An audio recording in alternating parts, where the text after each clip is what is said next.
गोर लागै छी मिथिलाके भाइ बहिन सबके। सुभद्रा देवी चैनलमे अहाँ सबके स्वागत यऽ।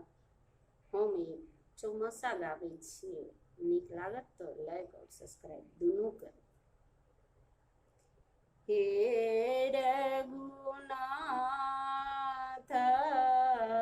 विश्वम्भर स्वामी कारण कान फिरे वन में हो। हे रघुनाथ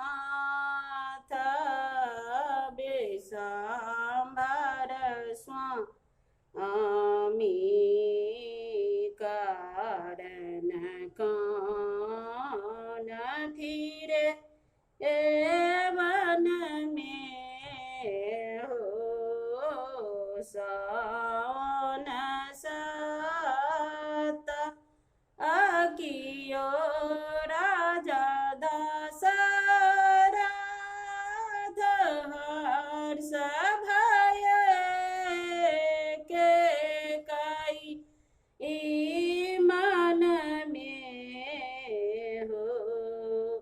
विकल भयो नर नारे अवध में रोवत है जननी घर में हो।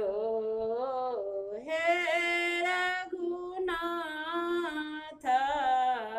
विश्वम्भर स्वामी कारण कान फिरे